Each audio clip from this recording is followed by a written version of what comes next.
Hey guys, welcome back to the channel. Today we are finally making a start on project RX5. Woo! So you would have seen previously that we bought a blue 231 Mazda RX8, and that is going to be the donor car for project RX5. So project RX5 is exactly what it sounds like. We're going to take the engine and the gearbox from the RX8 and put it into this 1.8 Mark 3.5 MX5.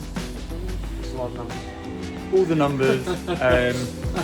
Basically what we should end up with is a 230 brake horsepower, 6-speed LSD Mazda MX5. Few people have done the swap before, but not too many people have fully documented it, so we are going to try and do that. We've got a full build guide from ChatGPT that we're going to be using, so that's going to work perfectly, obviously. Obviously the first step is to remove the knocking 1.8 from the car. Hi guys, Jamie's not here at the moment. He's had to pop out for a little bit. Unfortunately, he's stuck with me. I'm just going to make a start at tearing out all the things I'm not sure we're going to need. Things like the airbox, because I think we've taken the one for the RX8 out of that. The fuse box and all the wires and all that lot I'm going to take out, because again we're going to have to take the ones out of the RX8. I'm hoping we can still keep things like coolant bottles, the reservoir and all the brake stuff, so I have to make sure I'm keeping those in line. That means including things like the brake vacuum pipe that runs around the back, and probably some of the cooling for the internal heaters. I'm going to try and keep those so that we can try and keep heating on the inside for the car. Okay, so tearing down, I've got a quick lesson for you. So I've just taken the airbox pipe off that comes with the MAF sensor. Now, because we're going to be stripping the whole wiring loom out of this car, it really doesn't matter about this wiring, but the other car it will do, because there are some things that are connected to the car and not into the main wiring loom, and all this lot. It's a big headache. I hate wiring. So I'll make a little note to say that this connector goes to that MAF, just in case I need to use that at any point within this build. It's going to help me a long way, and hopefully that tip can help you guys too. In saying that, whilst taking the airbox off, I've noticed this little, this side of my air filter is very dirty. I'm like, that's not very good, is it? That side is the dirty side, which isn't too bad. However, in here, I've never seen one be mouldy before. Wow, this car has clearly had a bit of a hard life. Underneath the airbox is the ECU. Now, you've got all the fuse box wires. It's all under there. It's all out, complete, ready to actually take out the car. So I got all the wiring. Oh, there goes the main. Got all the wiring for the ECU out and ready. However, one thing I can't undo is the actual wires, the plugs on the ECU, because of what Mazda have done. I'm not the biggest fan of this, because it just means I'm going to have to do some cutting of metal to get the ECU out, which to me is crazy. Why should you need that? I'll show you what I mean. So the plugs are under this top bracket here, so you need to get underneath there. However, the bolt is a dome. There's not a socket on that, that's just a dome. On the other side as well, you can see the screw there. To get through into that dome, which means I'm going to have to cut that bracket off just to get in there. I don't know how else I'm going to do it. I don't have a drill on me, don't have any drill bits, but I do have an old hacksaw, so hopefully I can just go with that and be done with it. We're back. Just having a look at this ECU, because Jamie thinks I'm wrong. I haven't googled it, he's now googling it, but I think we're going to have to cut it. Any luck? No, you're right. This shear bolt is annoyingly part of a regulation thing, so to keep regulation people happy, to meet requirements for security,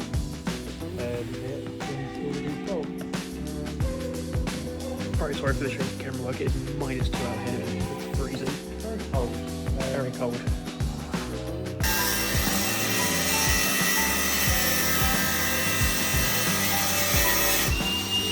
So, Harvey, would you like to say what you found whilst taking off the under tray? Well, I'm just taking off the under tray, as Jimmy just said, obviously, and I had to move this section down, and out came a very rusty old pen.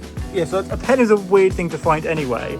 If we look closely at it, it says no limits track days. So I think we know why this engine's blown up. Excellent. Okay, so it definitely looks brighter on camera than it is, but it's about 3:30 and it's already getting pretty dark. The rain has only gotten worse, so we are now both completely soaking and cold.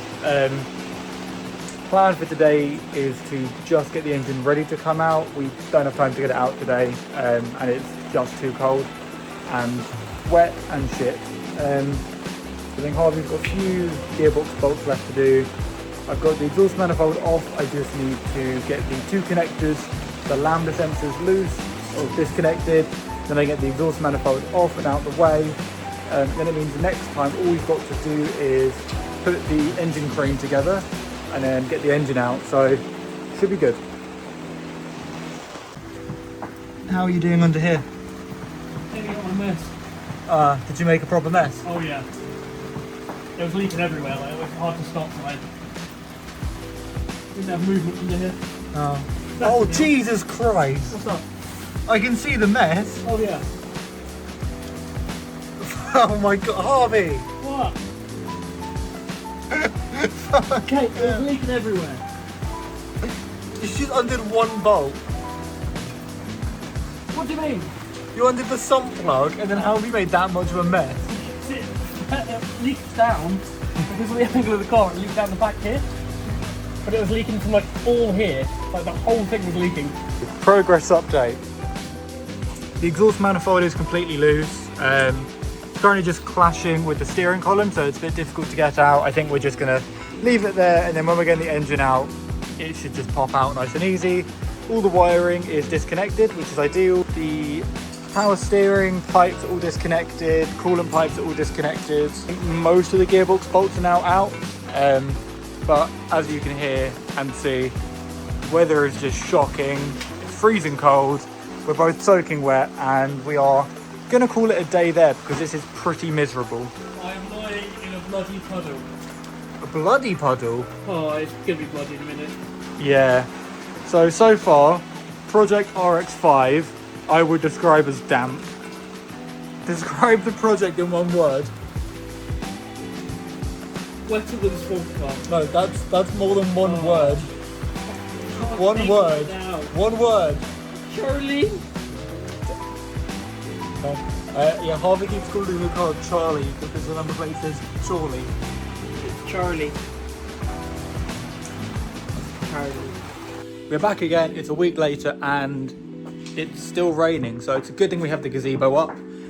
Harvey's currently in the car trying to get the kind of shifter, there you go, the shifter out, because we actually probably going to get the gearbox out as well with the engine, just it's going to be easier and it has to come out in the long run. So far have raised the car higher to make life easier, and I've got 5 gearbox bolts out. I think we've got 9 out so far total, so there should only be 1 or 2 more. Then there's like a little like under tray sort of support bracket, and then we might be able to get it out once we put the crane together. Harvey went to Halford and picked up what do we call him? Oh, Slideshow Bob. Slideshow Bob or Slit the Sloth. Slit the Sloth. Because it was actually cheaper to buy a whole nother lifting set than the plastic equivalent of this. So yeah, we have many things now, which is good. We have got all the gearbox bolts out, which was a bit of a faff, but once we raised the car up, can I have the torch please? I think he's on the... Here is our dying torch. Okay, so we undid the bolts on the, is it the PPF? Oh yeah, PPF, something like that, I don't know. Penis power Contractor. Yeah, sure. And then there's like 2 or 3 bolts right at the top of the engine. And when we undid that, basically the whole engine, or the whole gearbox even, dropped down enough that we had room. And now the whole thing is loose, which is ideal. So we can get the engine crane put together and then get the engine out, and then get the gearbox out. So we just had a very quick lunch break and got the engine crane together, as you can hear. We now need to get the car off the really high axle stands, lower it back down again because we don't have tons of headroom in here. The gearbox is completely detached now from the engine, so it's just going to be all of the random like wiring connectors and coolant lines and whatever else we have left on the engine that we'll have to remove as and when we find them. There's nothing there. We've done it all. Don't you worry about it. Don't you worry about it. Cut to when the whole engine is being held to the car by like one single wire. We have a chain from there, like exhaust manifold studs, and also here. And we're just going to send it and hope it comes out. Then how high that? The hammer? Yeah, well, this wheel's already locked on, so yeah. I can get you a hammer. this is how well she's going at the moment.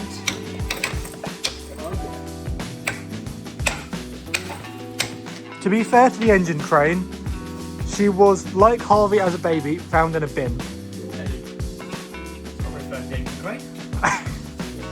But it's better than no engine crane, and it's better than the other engine crane we had that got stolen.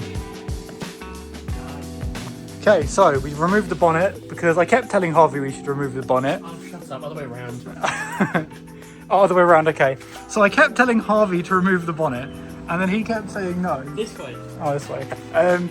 Yeah, so very, very safe.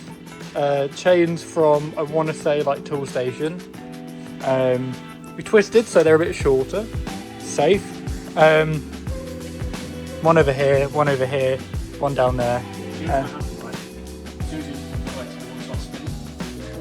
You spin me right round. Yeah, it's under tension, so I think that we just need to kind of slowly go, and then I'm going to use this guy to just like go a bit like that and try and not hit the brake lines, and then separate him from the gearbox. Oh, he's kind of loosey-goosey. Oh, well, yeah, just keep going up, I reckon. You think? Yeah. I'm going to stand from over here though, because I don't trust that it's going to come out without going ding. Just like that. Just like that, wow. So the exhaust manifold is out, which is good because now we can see all the room we've got. Do you know what we could do? What's that? If you come and look here, we could actually take the engine mount off the engine, because what I did is I just undid it from the chassis. Oh yeah, no, we've got room, yeah. Yeah, undo that and then that gives us room to slide her over this way. I reckon. It doesn't, because you took the old one, so. Yeah, but a little bit. Yeah, a little bit. Do you reckon it is a 14? Yeah. Okay, we'll come back to when that's off. We just had a very close call. We got the engine mount out, and then the gearbox just dropped out, and someone was under the car. Luckily, he just about dodged it. I was not on the gearbox, that was very close to my head. That was about how far was my head? That would have been ouchie. That would have been ouchie. I don't know what's in my mouth. Disgusting. Sorry. Where's the rag? Give me that rag. Okay. The rag? It's better than whatever's in my mouth right now. Are you sure this is covered in power steering fluid? I think it's past steering fluid in my mouth. What about the 7-Up? Or the hot sauce?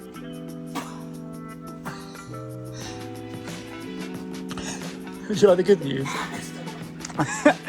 It's spicy. Yeah, the engine looks like it might actually come out. Nah, that's what a lift is for. What you do is you lift it, and then eventually whatever is stopping it will just break. Because look, this thing will lift 1 ton, or as you know, 750 kilos. I don't know. The bolt's too long. Okay, that's fine, but it will lift 750 kilos, and most wires don't hold 750 kilos. So, How much is brake strain on these? That's the question. yes, Yes. the engine is at a very good angle. The car is almost back on the floor. We've done some bickering about the best method to do this, and I think really what we have come to the agreement on is we need to buy one of the engine tilters, because it needed to go so far up a little bit flat, and then it wanted to be really tilty like this, because the engine's quite big and it just seems to hit on this cross member. And then Harvey thinks he's found a wire that's still... It's just the wire there that's being pulled off at the moment. Yeah. It's also this engine mount. Yes, I think if you take the engine mount off, I would it's agree. the easiest way. Yeah, definitely. Nice. Boom, there she is. That is one big broken engine. Just hanging there. How many rods do you reckon we actually have in that engine? I think we have all the rods just in... Oh, no, I think all the rods are fine. I think it's just the bearings. You think? Yeah, because she's still running, so the rods must be there. She's just very dug, dug, dug, dug, dug, dug, dug, which means the bearings are probably in the oil. But yeah, there she is. The engine crane halfway through decided it didn't want to crane anymore. So how would you explain what we did? So what we did is we got a bar, put it in the end of there for a little bit of leverage. We scooped on the struts and we pushed. And then all of a sudden it started working again. So thanks for doing our backs in, buddy. Yeah, good job. Okay, so gearbox is secured using a ratchet strap just onto some things, so we can try and push the car out in a minute. Nice.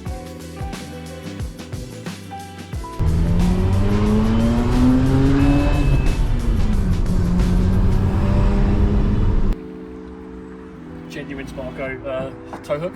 Yeah, the previous owner was a really nice guy, but maybe didn't... Was that cable tied on?